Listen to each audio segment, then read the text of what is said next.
पंजाब में भी तथाकथित गौरक्षकों का दल जो है अपना गुल खिला रहा है और यहां से हमारे सहयोगी आनंद पटेल ने एक लंबी रिपोर्ट आपके लिए तैयार की है कि किस तरह से इनके आतंक के कारण जो साबुन और डेयरी उद्योग से जुड़े हुए लोग हैं वो काफी परेशान हैं और उन्हें लगता है कि ये इसी तरह से तंग करते रहें तो उनकी कंपनियां और एक दिन बंद हो सकती हैं, काफी नुकसान हो सकता है, रोजगार पर भी असर पड़ सकता है। आनंद पटेल की ये रिपोर्ट। पंजाब के हाईवेज पर ऐसे नजारे आम हो चले हैं। गोकशी के खिलाफ मुहिम चलाने वाले तथाकथित गौरक्षा दल के कार्यकर्ताओं का कहर ट्रक ड्राइवरों पर टूट रहा है। पंजाब हरियाणा बॉर्डर पर डेरा बस्सी ट्रांसपोर्ट नगर में गौरक्षा दल की दहशत है। पब्लिक को पीछे लगा लेते हैं, हिंदू तबका जितना पीछे लगा लेते हैं। ये गौ रक्षा वाले जो नाम ले रहे हैं वो नाम लेके वो पिटाई करने लगते हैं। सारी जो भी जनता है वो ड्राइवर को पिटाई करने लग जाती है। हरासमेंट को ट्रांसपोर्टर को है, इनको कुछ नहीं है। ये तो पैसा के नाम, पैसा बटोर रहेगा नाम के ऊपर। अब इस सब का असर कारोबार पर दिखने लगा है। तेल से तैयार कपड़े धोने के साबुन का कारोबार पंजाब में आजादी से पहले से चल रहा है। मुकाबला बढ़ा तो जानवरों की चर्बी भी इस्तेमाल होने लगी। पंजाब के साबुन कारोबारी दावा करते हैं कि वो भैंस की चर्बी इस्तेमाल करते हैं जो डेरा बस्सी के बूचड़खानों से आती है। लेकिन जब से गौरक्षा दल ने चर्बी से लदे ट्रक रोकने शुरू किए तो पंजाब में लगभग 200 करोड़ रुपए सालाना का व्यवसाय करने वाली तेल से बनाने वाले साबुन कारोबार पर ग्रहण लग गया।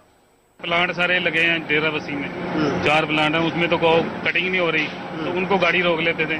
हमने बहुत बार पुलिस को बोला भी अगर सेटिंग देखनी है तो जाके कंपनी में देखो जहाँ कटिंग हो रही है, यहाँ से माल निकल रहा है। पर वो नहीं, वो रास्ते में गाड़ियां रोक रहे थे, पता नहीं उसका मंशा क्या है। तो गाड़ियां 6-6 महीने रुकी रहती थी, सैंपल भी नहीं पास हो रहे थे। अगर सैंपल पंजाब में पास होने का कारण नहीं है, पढ़ाई नहीं, लेबोरेटरी नहीं है कोई, उसी वजह से गाड़ियां रुकी रहती है। कोई ट्रांसपोर्टर गाड़ी लगाने को तैयार नहीं। साबुन बनाने के लिए गाय की चर्बी इस्तेमाल करने का आरोप लगाते हुए पिछले दिनों 100 साल पुराने लुधियाना के एक साबुन की फैक्ट्री पर हथियारबंद भीड़ ने धावा बोल दिया। यहाँ तो 200 आदमी आ गया, पेट्रोल डीजल का कैन उनके हाथ में है, तो वो पुलिस भी बेबस है। हमने 2 घंटे पुलिस ने उनको रोकने की कोशिश की, कोई नहीं रुका। तो अंत में उन्होंने कार्रवाई शुरू कर दी अपनी। तो उन्होंने जो भी था वो पुलिस ने भी एकदम से कुछ नहीं पूछा, तो जो होता गया बस।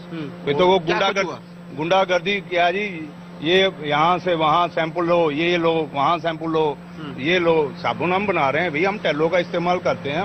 मैंने उनको बोला टेलो का हम इस्तेमाल कर रहे हैं, फिर भी उन्होंने नहीं माना। पहले आपने जो ये कारोबार करते थे तो वेजिटेबल ऑयल यूज होता था। साबुन उत्पादक संघ का दावा है कि अमृतसर के तरन तारण रोड पर इस फैक्ट्री की तरह कई कारोबारी काम छोड़ गए हैं। कच्चे माल की कमी के चलते उत्पादन 50% घटने से कई और बंदी की कगार पर हैं। कारोबार तो अप टू 50% से ज्यादा बंद हो गया। अच्छा, 30-40 साबुन की फैक्ट्री बंद हो गई है इनकी वजह से। लोग काम छोड़ रहे हैं, बंद कर रहे हैं। हम बंद कर रहे हैं इसलिए क्योंकि दूसरे तेलों में पड़ता नहीं है। अच्छा, हाँ, दूसरे तेल अगर आप यूज करें तो आपको मुनाफा नहीं होगा। कम से कम 5-6 रुपए किलो साबुन महंगा पड़ता है। अच्छा, हाँ, प्रोडक्शन कॉस्ट बढ़ जाएगी। हाँ, प्रोडक्शन कॉस्ट बढ़ जाएगी तो कंपटीशन कैसे होगा। तो अभी क्या स्थिति है आपकी इंडस्ट्री की? अभी स्थिति तो बंद होने की कगार पर है। साबुन कारोबारी पिछले दिनों उप मुख्यमंत्री और पुलिस महानिदेशक से मिलकर सुरक्षा की गुहार लगा चुके हैं, लेकिन गौरक्षा दल पर लगाम नहीं लगी। मतलब सरकार का आदेश भी नहीं मान रहे? नहीं जी, गुंडागर्दी पूरी है जी, इनकी पूरी गुंडागर्दी हर तरफ। Parallel, they are running parallel government. क्यों टारगेट कर रहे हैं आप लोग को? क्या मकसद क्या है उनका? सर, ब्लैकमेलिंग है और क्या है। They are just blackmailing. लेकिन सिर्फ साबुन नहीं, पंजाब में 2,500 करोड़ रुपए का डेयरी कारोबार भी गौरक्षकों के कहर का शिकार हो रहा है। डेयरी किसानों को संकर प्रजाति की गाय पर 1.25 से 1.5 लाख रुपए की कमाई हो रही थी, लेकिन अब खरीदार पंजाब का रुख करने से कतरा रहे हैं। गौरक्षा दल का आरोप है कि डेयरी वाले गाय के बछड़ों को कसाई के हाथ बेच देते हैं। ये जो प्रोपोगंडा करते हैं कि हम फार्मर जो है जो बादू गाय ऐसी स्लॉटर हाउस वाली गाय बेचते हैं, वो प्रोपोगंडा गलत है। हम जो है दूध वाली गाय बेचते हैं, क्योंकि हमारे पास अगर 100 गाय है तो 50 गाय हर साल बछड़ी जो बढ़ती है उसमें से हमें 30-40 गाय हर साल बेचनी पड़ती है। दूध से तो हमारे जो खर्चे हैं वही पूरे होते हैं। हमें जो मेन इनकम है वो जो गाय बेच के हम अपने जो मेन इनकम जो हमें होती है वो होती है। इन्हों की रिपोर्ट लगी हुई है लैब। पंजाब में गौ संरक्षण बोर्ड का गठन करके अकाली बीजेपी सरकार ने गौरक्षा दल जैसे संगठनों को गाय के नाम पर किसी को भी हाँकने का लाइसेंस दे दिया है। पिटाई तो देखो, जो शरेआम गौ माता को काटने के लिए लेके जाएगा, उसके अंदर गाय कटी हुई मरी हुई मिलेगी, गौ मांस मिलेगा, तो आप समझते हो उसको प्यार करेगी पब्लिक? मैं तो उसको इंसान नहीं समझता जिसका खून ना खोले उसको देख करके। वो इंसान नहीं है जो जुल्म को बर्दाश्त करे।